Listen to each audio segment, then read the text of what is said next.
ध्रुव जी ने बाल्यावस्था में भजन भक्ति करी। माँ के कड़वे वचन सुनकर के, सौतेली माँ के कटु वाक्य सुनकर के ध्रुव का मन उद्वेलित हो गया, दुखी हो गया।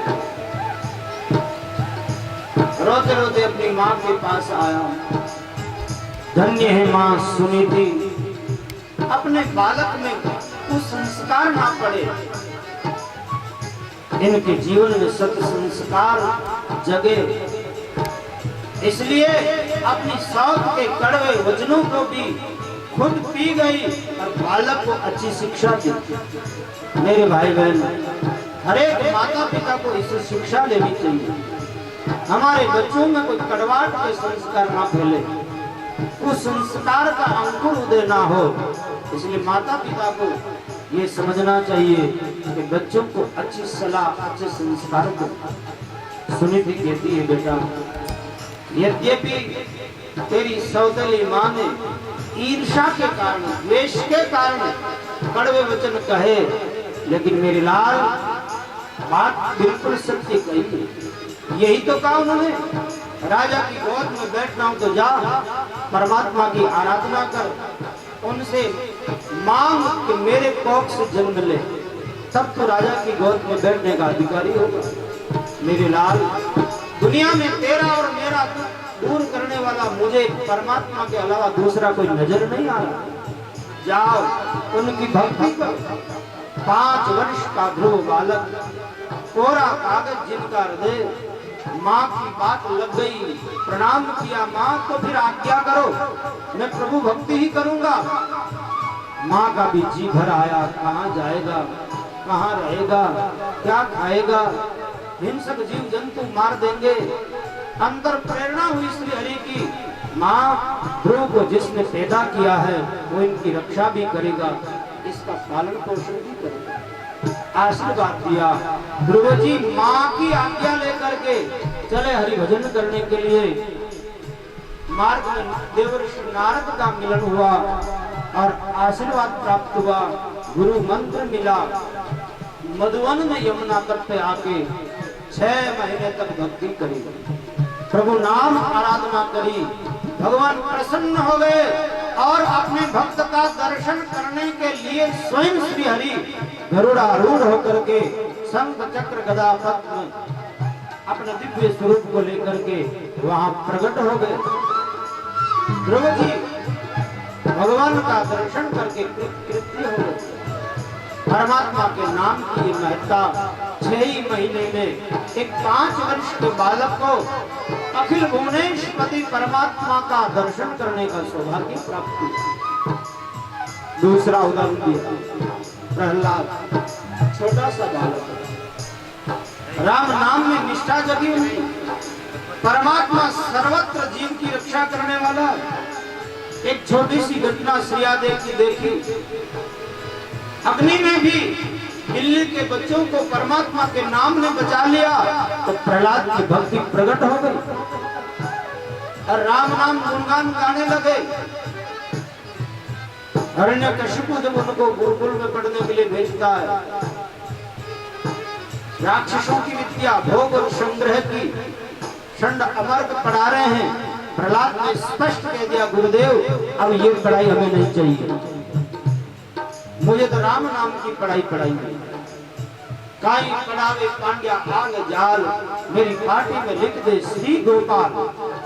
राम नाम की पढ़ाई बस मेरे हृदय में बसी। षंडा मर रगड़ाई, हिरण्यकशिप को जाके सूचना करी। हिरण्यकशिप राम का नाम सुनते ही इतना आग बबूला हो गया, अरे आम के पेड़ पे बबूल का फल कहां से लग गया, मेरे वंश में ये कहां से उन कलंकी जन्मा, मार दो इनको। बहुत असुर मिलकर के आए प्रहलाद को मारने के लिए, लेकिन प्रहलाद हरिनाम गुनगुनाते हुए भगवत आश्रय लेकर के निर्भय खड़ा है। सारे अस्त्र शस्त्र बेकार गए। हिरण्यकशिप घबराया, समुद्र में फेंक दो। समुद्र में फेंका, हरिनाम लेते प्रहलाद बाहर आ गया। मत वाले हाथी से कुछ लाने की कोशिश करी, वो भी प्रणाम करके चला गया। काल कोठरी में बंद कर दिया, भूखों मर जाएगा। महाराज जगदंबी मां उमा भगवती स्वयं आकर के भोजन कराया। वहां से भी प्रहलाद जिंदा रहा। अग्नि में जलाया गया, होलिका गोदी में लेके बैठी, लेकिन भगवान के नाम के प्रभाव से आज होलिका जल गई, प्रहलाद वहां से भी बच गया। हिरण्यकशिपु को आश्चर्य हुआ, तुम्हें आग भी नहीं जलाती? प्रहलाद कहता है, पिताश्री राम नाम जपताम कुतः भयम्। राम नाम के जप करने वाले को अग्नि कहाँ जला पाएगी, क्योंकि अग्नि में ताक शक्ति देने वाला तो राम है। पश्चात मम गात्र संनिधो वन्य रवि सलिलायते धुना। देखिए आज मेरे शरीर के पास ये अग्नि भी ठंडे बर्फ की भांति काम कर रही है, ठंडक दे रही है। महाराज आखिर में हिरण्यकशिपु जब तलवार लेके आया, कौन है तेरा रक्षक? प्रहलाद ने कहा नहीं पिताजी, मुझ में, आप में, आपके हाथ में खड्ग, उसमें और सामने दिखने वाला खंबा, सब में मेरा ठाकुर मौजूद है। धरती आकाश दिशा सारी सर्वत्र वही है दिखलाता। तुझ में, मुझ में, सब जीवों में उनका ही वास नजर आता। उनके इंगित से ये विश्व रचा, सब जग का वही नियंता है। आप में, मुझ में, सब में वही तो है। हिरण्यकशिपु ने कहा बस बहुत हो गया, पहले इस खड्ग से इस खंबे में तेरे उस रक्षक को मारूंगा, बाद में यही तलवार तेरे गर्दन पे चलेगी। कहता हुआ एक घुसा खंबे में मारा, भयंकर आवाज हुई और अद्भुत चमत्कार हुआ। आज अपने भक्त की रक्षा के लिए भगवान ने प्रकृति के सारे नियमों को तोड़ करके जड़ से चैतन्य प्रकट हो गए, नरसिंह रूप में अवतार दिया। बोलिए नरसिंह भगवान की। प्रहलाद की रक्षा करी, राम नाम के प्रभाव से प्रहलाद का उद्धार हुआ। तो क्या केवल सतयुग में ही राम नाम तारता था? ध्रुव को तारा, प्रहलाद को तारा, बात में बोले नहीं, त्रेता में भी उनका वैसा भी प्रभाव था। त्रेता युग की प्रसिद्ध घटना बताते हुए कहते हैं,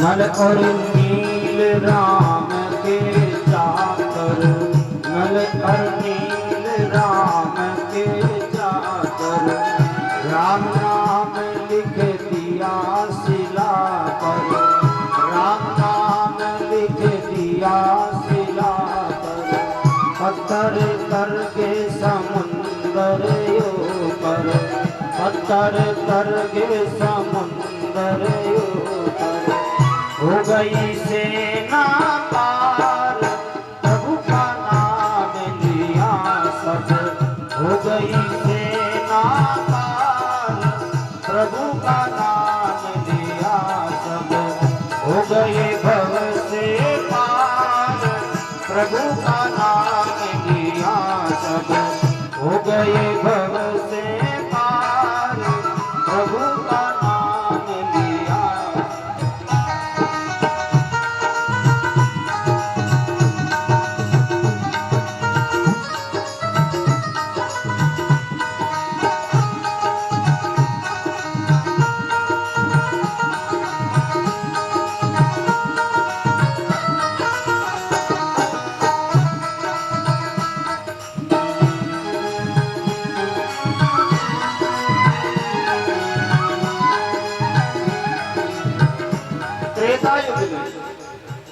राम जी वानर सेना के साथ समुद्र तट पर आके डेरा डाले हुए, समुद्र प्रार्थना करने पर भी मार्ग नहीं दे रहा।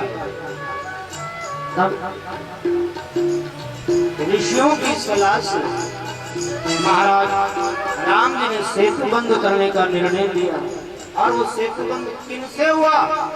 नल और नील वानर राम नाम लिखते हैं पत्थर पर, और राम नाम के प्रभाव से पत्थर पानी पर तैर गए, और रा और मां दोनों मिलते मिलते महाराज समुद्र पर सेतु बंद हो गया। लंका तक पुल बन गया, सारी सेना राम जी की पुल से पार हो गई। ये किनका प्रताप था? राम नाम का प्रताप। राम जी का भी कार्य इस राम नाम से सिद्ध हुआ। अच्छा, द्वापर में भी प्रभु नाम से भक्तों की भगवान ने रक्षा करी है। गोरी सभा में द्रौपदी तेरी बड़ी सभा में द्रौपदी तेरी, हे गोविंद शरण में तेरी, हे गोविंद शरण में तेरी, राखो लाज करो मत देरी, राखो लाज करो मत देरी। बढ़ गया चीरिया का प्रभु का नाम लिया बाबा, बढ़ गया चीरिया का प्रभु का नाम लिया, सब हो गए भव से पार, प्रभु का नाम लिया, सब हो गए भव से पार, प्रभु का नाम लिया।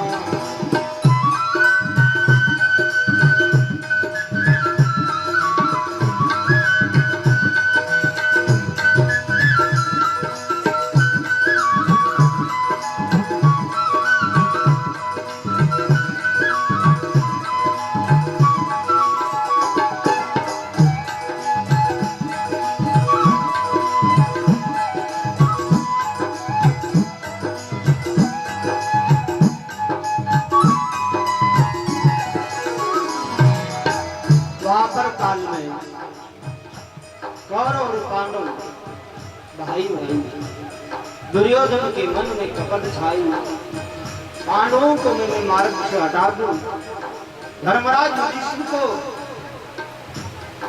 युद्ध के लिए बुलाया, जुआ खेला गया, सारी राज्य संपदा जीत ली, लेकिन फिर भी उन्हें संतोष न हुआ।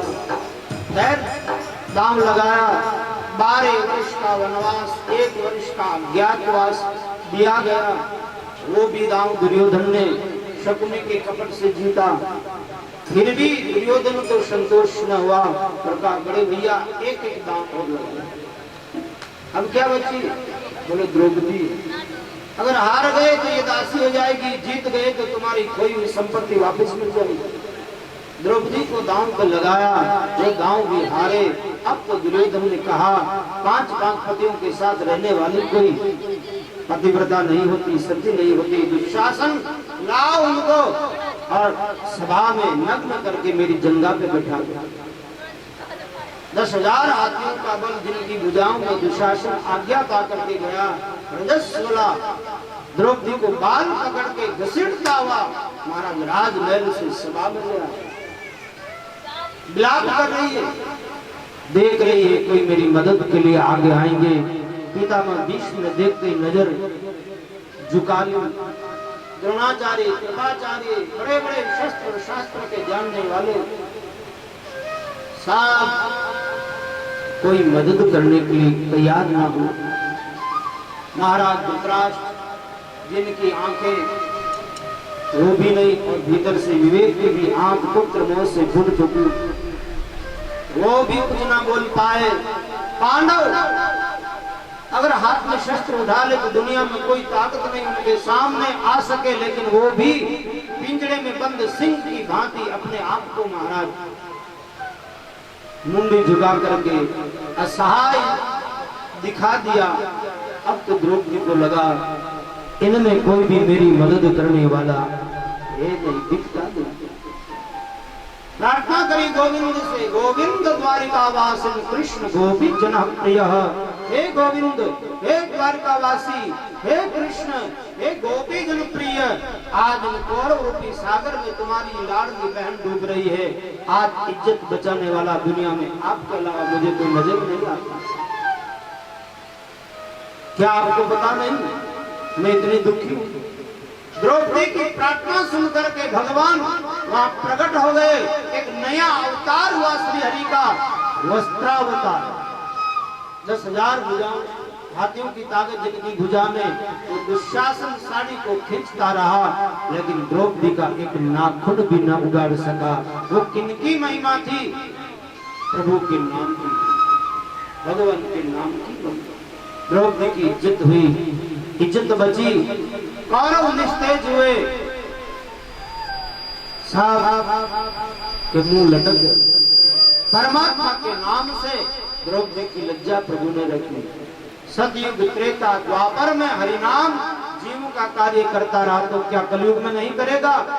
संत कहते करेगा। अनंत लोगों का किया है, कलयुग में तो नाम के अलावा और कोई दूसरा साधन ही नजर नहीं आता। इसलिए कलयुग में अनेक संतों का नाम गिनाया। तुलसी सूरदास अरु मीरा,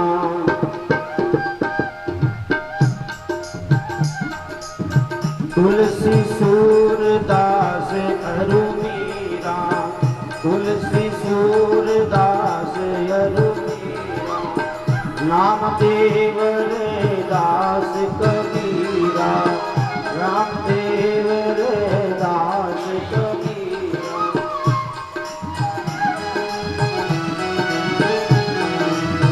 नामदेव रे दास कबीरा, नामदेव रे दास कबीरा, राम कृष्ण नारायण तेरा, राम कृष्ण नारायण तेरा।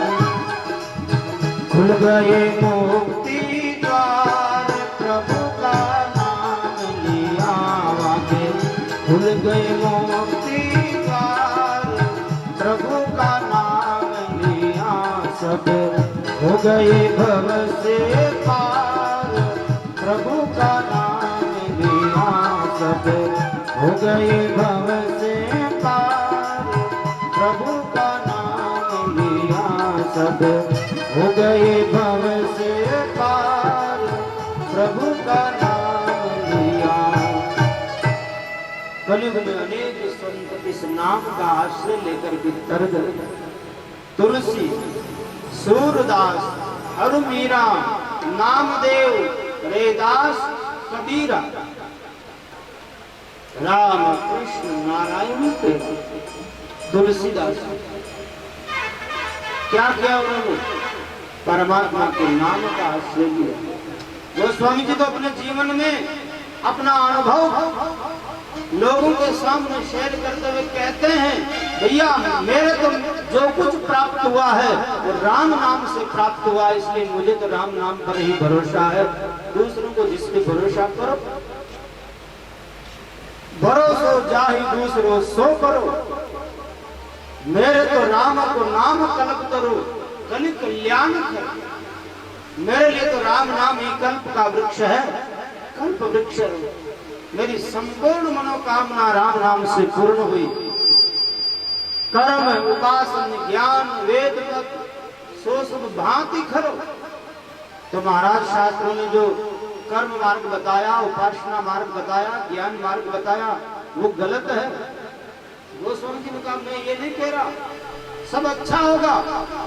कर्म उपासना ज्ञान वेद मत सो सब भांति खरो, लेकिन मेरी दशा तो यह है, मोहि तो सावन के अंधे जो सूझ